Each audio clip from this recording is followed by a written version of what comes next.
Hey everyone, welcome to the channel and another video of the E30 M54 swap series. A bit of an update. I've made a good bit of progress in my eyes anyway, so I thought I'll share with you, and I am doing a reasonably major step in the front end, so I must show you that. And what I've done is, first of all, I'm all geared up in the workshop hoodie because trying to get a bit of natural light, it gets cold here. I don't have any heating going here yet. So that's that. Now what I want to show you guys is where I am at with the engine bay and all that. So I'll take the camera here and I'll give you guys a quick sort of a tour of how are we looking at the moment. So that is how the car looks at the moment. Yes, it looks like there's some sort of a disease going on with two different colors and all that. I don't know what you call that, guys. But I have done my utmost best to remove a good 90-95% of stuff from here, as you can see, right? And if you guys have been following the videos and all that, you would know that this car was repainted by the previous owner, and the new color, as we know, is the diamond chevaux metallic, and the old one was, if I try to just give you a peek there, bronzette beige metallic, and that's what has been showing through now, right, to all the areas where there was other stuff in the way, especially the ABS module and stuff. That's why all this area would have been, I think, covered before they painted it. Now what I've also done is I've given it a deep sort of a clean as well, with power washing and all that done to it, because I just wanted to get a clear picture, maybe escalate or accelerate all the rust that's there before I get to it. And also I've removed all the front bumpers and all that stuff there, even the hubs and everything. And just, I suppose we can start from this side here, right? So to give you an idea as well of what's involved, after you've seen my previous video to how to remove the engine and stuff, but also wiring wise, what you're left with and what you sort of have to deal with depending on which way you want to go, right? In terms of, I'm also thinking of, tidying up the wiring, so I gotta plan it all right, because I've been spending too much time overthinking it, I think. But anyway, in my case, right-hand drive is the ECU or the engine harness, I think it comes in. Obviously there's grounds and powers and all that stuff there, right? But it sort of comes up to here, and obviously the plug there and stuff like this, and I have separated it to this side. And then the wiring then is, as I was saying there, I removed a good 90% of the stuff, right, other than the mighty fuse box.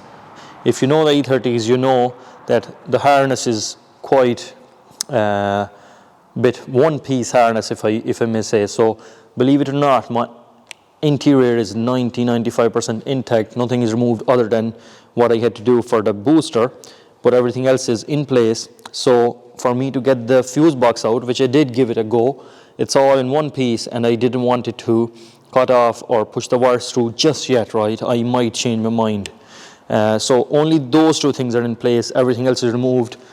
The ABS module, the lines and everything, the booster, as I said before, a lot of stuff from there, as you can see. Now, as I said, I will show you the bodywork of what I'm dealing with. I'm pleasantly surprised. It's not the best, but there are a few spots because of that, right? Because of the age there. I'm not too happy about this, because I'm gonna scrub this off, or I suppose sand it down to see what I'm left with. I'm only going to sort of show you the bad spots. I think if I'll try my best to show you all the bad spots. Is there's nothing as bad there, to be fair, and just a few small sort of bit of surface rust there. And without showing you the bottom there, there's also some there at the bottom of that bar there, right? And nothing too bad otherwise. And I think there's a few sort of spots there which I'm going to get rid of, sanding it down and all that. I'm also going to, on this side then, I think it's pretty similar now. There's very little rust other than this surface rust going on here, as you can see. And similar to this side here where the fender goes, there's a bit of stuff going on which I must treat and sort. Now on this side is pretty similar, nothing too bad in fairness. I'm happy enough with that. Also the plan is, or I've partially done the plan, is, if you can see, maybe there's something wrong with doing this, but I'm going to give it a go anyway, is this hood latch release cable. It, as you guys know, it runs here in the front. I've ran it from this screw here, this hole here, and behind this sort of a fender cover thing here, all the way to the hole which is here. I didn't cut any holes just yet, and it's going through, if I try and show you here from this side, over and in back to its original position. I might, which I do want to do in my head, is just for this guy, just for this hood latch cable, I might drill a new hole here somewhere to just, you know, get rid of this guy here as well and just push it through. Now I got sidetracked. What I wanted to show you or reveal today sort of is two things, or just one thing, is basically the title might say this as well, the Firewall rust or the surface, right? So believe me or not, the only thing that I'm aware of is, I should show you here, is the rust there. I've treated this before when I first got it, so it's not as bad as how bad they typically go. Now let me get a light and stuff there just to properly show you this. So there is stuff going on there obviously, right? So I do gotta sort that and tidy it up. So I've gotten inside the engine bay because it's the best. Now to remove this, I have removed all the clips and plastic nuts and all sort of stuff here. They were all in place now, to be fair. They were reasonably good condition, so I'm hoping for the best as well on the other side. Trust me guys, I haven't removed it yet, other than that side there. I've just removed the nuts, so all of us will see together, right? Now the first thing I think you need to do is, I removed all the nuts for this metal plate as well. Maybe if you come this way, I removed the nuts from this metal plate here as well, right? So I think this has to come off first.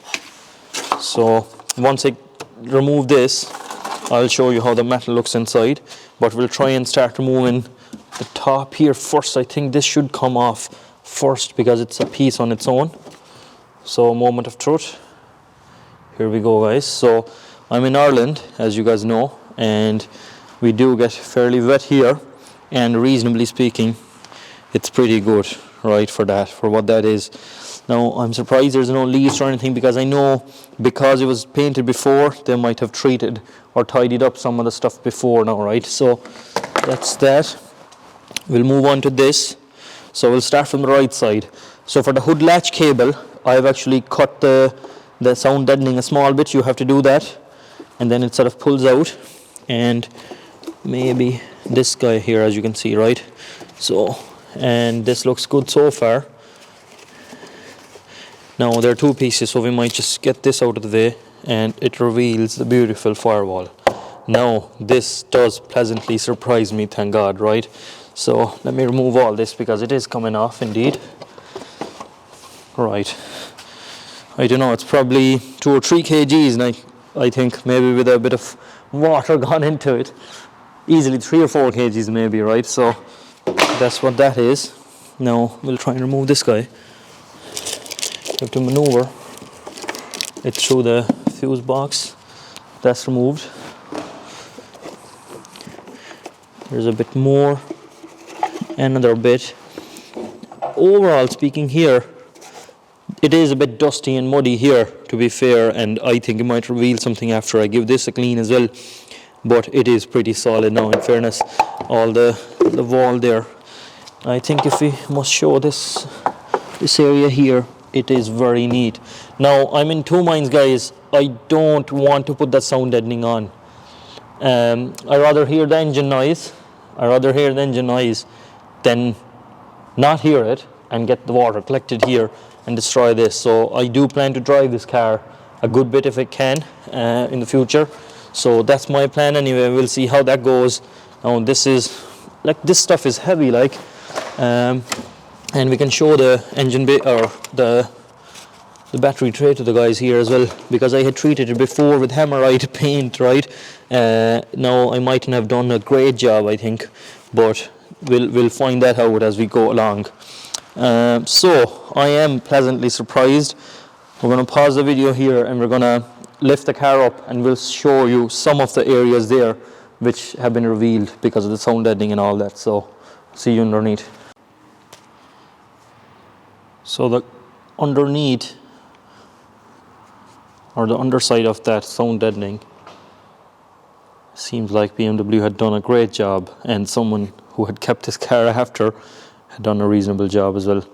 Now I know I've been dreading fucking looking at these things there, the jack stands. They have been holding it anyway on the lift, so I'm going to keep going and sort out my engine bay and all that to get it ready, to get the engine and everything that it needs to receive first. So just give you a good 360 here. Especially looks beautiful from this side. Now I'm debating keeping the bronzed beige metallic on the complete engine bay, because the only parts are just the front there, and if I gave it a good rub and polish and all that, or maybe a good sanding and then repaint it, I don't mind doing that, but just keep it this old color just to keep the legacy of the car alive maybe. But maybe let me know in the comments, guys, what you think. And also, just before I finish, I'm also looking for some recommendations on sort of small size, lightweight batteries, just to keep this area tidy. I don't want to reallocate the battery or relocate the battery to the back of the car, because I hate the big wire going through the car.